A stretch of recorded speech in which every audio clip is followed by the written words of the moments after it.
ఏండోయ్ బాగున్నారా? ఈరోజైతే బూడిద గుమ్మడికాయతోటి ఒక మంచి స్వీట్ అయితే చూపిస్తున్నానండి. ఇయన్నీ బూడిద గుమ్మడికాయ ముక్కలేనండి బాబు. కానీ చాలా బాగుంటుంది. ఆగ్రాకాయ పేత అంటారు.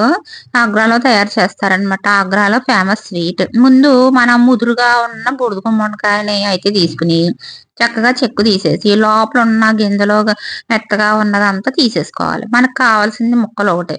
చూసారా? అలాగా కట్ చేసుకోవాలి ముక్కలు ఆ విధంగా. కట్ చేసుకున్న తర్వాత సున్నం కలిపిన నీళ్ళల్లో దీన్ని రాత్రి అంతా నానబెట్టేసుకోవాలి. ఎందుకంటారా? ముక్క గట్టిగా ఉంటదనమాట. అగోని రాత్రి అంతా నానబెట్టిన తర్వాత సున్నం నీళ్ళలోంచి తీసేస్తున్నానండి.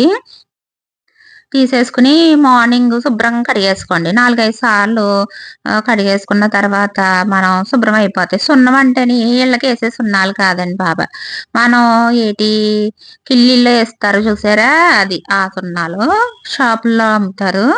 ఆ సున్నం తెచ్చి ఒక స్పూన్ వేసేసి నీళ్ళల్లోని ముక్కలు వేసేసుకోవాలి. తర్వాత శుభ్రంగా కడిగేసుకోవాలి. కడిగేసుకున్న తర్వాత మనం నైట్ అంతా నానబెట్టేసుకున్న ముక్కలు అనమాట ఈ సున్నం నీళ్ళల్లో తీసేసుకుని పక్కన పెట్టేసుకోండి. పక్కన పెట్టేసుకున్న తర్వాత అదే బాండీలోకి 1 కేజీ ముక్కలైతే అయినాయండి.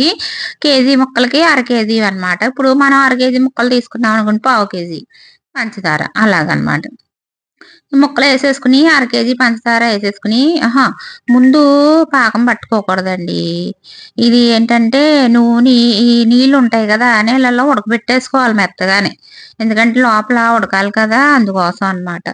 చక్కగానే అన్నీ ఉడకబెట్టేసుకొని ముక్కలన్నీని బాగానే ఫోర్క్ తోటి కన్నాలు పెట్టేసుకోవాలి ముందే. కన్నాలు పెట్టేసుకుంటే చిన్న చిన్న ఘాట్ల కింద అన్ని ముక్కలుగా పెట్టేసుకుని సున్నం నీళ్ళలో నానబెట్టాలి. నేను చెప్పడం మర్చిపోయాను ముందే. ఆ తర్వాత ఉడికినాయో లేదో అని ఫోర్క్తో కూర్చోండి. లోపల మెత్తగా వెళ్ళిపోయింది అనుకోండి, ఉడికిపోయినట్టు అనమాట. అలాగా ఉడికిన తర్వాత మనం తీసేసుకోవాలి. ముక్కల్ని ప్లేట్లోకి తీసేసుకుందాం. అంటే సున్నం నీళ్ళలో 12 గంటలు నానబెడతాం కదండి, అప్పుడు వాటికి ఘాట్లు అనేది పెట్టేసుకోవాలి ఇలాగా ఫోర్క్ తోటి. ఎందుకంటే ఉడకాలి కదా, ఈ పాకం లోపలికి వెళ్ళాలి కదా, అందుకోసం సున్నం నీళ్ళు. ఎందుకంటే ముక్క గట్టిగా ఉండడానికి అనమాట. ఇలాగా ఉడకబెట్టేసుకున్న తర్వాత మనం పంచదార వేసుకోవాలి. ఒక 1/2 కేజీ 1/2 కేజీ పంచదార వేసుకుంటే అది పాకం వచ్చే వరకు నీళ్లు గట్ట ఏం పోయకూడదు. ఉట్టిగా ముక్కల్లోనే కొంచెం తేమ అది ఉంటది కాబట్టి పాకం అనేది ఆటోమేటిక్గా వచ్చేస్తుంది, ఏం కాదులేండి. అప్పుడు పంచదార వేసేసుకుని శుభ్రంగానే కలుపుతా ఉండాలి. హైలో పెట్టుకోకూడదండి. పాకం వచ్చే వరకు మనం కొంచెం సిమ్లో పెట్టుకోవాలి. మీడియం మంట మీద చేసుకోవాలి. ఇలాగా మనం అయిపోయిన తర్వాత పాకం అంతా పంచదార అంతా కరిగి పాకం రావడానికి కొంచెం టైం పడుతుంది.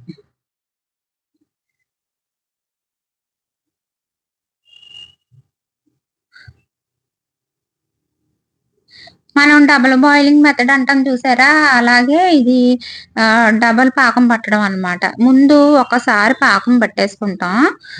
తీగ పాకం వచ్చే వరకు ఈ ముక్కల్ని ఆ పాకంలో అయితే ఉడకబెట్టాలి. అదే బాండి అలా ఉంచేసుకోండి.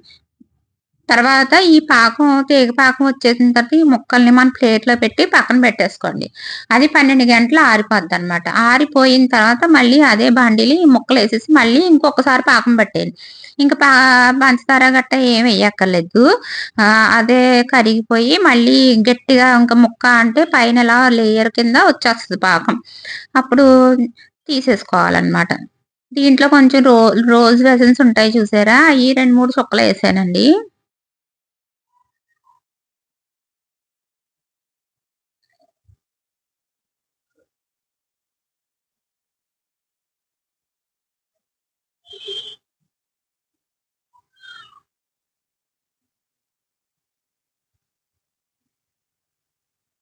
మనకి ఫస్ట్ పాకంది అవుతుందనమాట. సెకండ్‌ది కాదు. ఫస్ట్ పాకం అప్పుడు అడుగున కొంచెం పాకం అయితే ఉండిపోతుంది. అది తీగ పాకం వస్తదనమాట. తీగ పాకం చూడండి చూపిస్తున్నాను. అది అలాగా. అలా వచ్చిన తర్వాత తీసేసుకొని ఒక 12 గంటలు ప్లేట్‌లో పెట్టుకొని ఆరబెట్టేసుకోవాలి. దాని తర్వాత 12 గంటల తర్వాత మనకి ఇంకా బాండీలో కొంచెం పాకం అయితే మిగిలిపోతుంది. మళ్ళీ అగైన్ ఆరబెట్టుకున్న ముక్కలనైతే దీంట్లో పెట్టాలి. ఆరబెట్టుకోవడం అంటే ఇంట్లోనే పక్కన ఉంచేసుకోవాలి. ఎండలో అది పెట్టకూడదండి. అది గాలికే గట్టి పడిపోతాయి ముక్కలు. ఇలాగా మళ్ళీ గట్టి పడిపోయిన ముక్కల్ని మళ్ళీ డబల్ పాకం పట్టాననమాట. దీనివల్లేంటంటే మనం తినేటప్పుడు అసలు బూడిద గుమ్మడికాయ తింటున్నామా అన్న ఫీలింగ్ రాదండి. ఇదేదో వెరైటీ స్వీట్ చాలా బావుంది అని చాలా అసలు పెట్టినప్పుడు ఎవరు గుర్తుపట్టరు. ఇది బూడిద గుమ్మడికాయతో చేశారా అనేది. ఇది అయితే ఫస్ట్ నేను చేసిన పాకం అనమాట. ఫస్ట్‌ది. ఆరబెడుతున్నాను 12 గంటలు. దాని తర్వాత మళ్ళీ ఇంకొకసారి అయితే అదే బాండీలో వేసేస్తున్నాను. వేసేసిన తర్వాత ఇగోండి ఇలాగొస్తది. ఇలాగ వచ్చిన తర్వాత మొత్తం పాకమంతా ముక్కలకైతే పట్టేస్తది. అడుగునున్న బాండీ అడుగునున్న పాకం కూడా అయిపోయిన తర్వాత 24 గంటల తర్వాత ఇగోండి ముక్కలు ఇలా ఉంటాయి.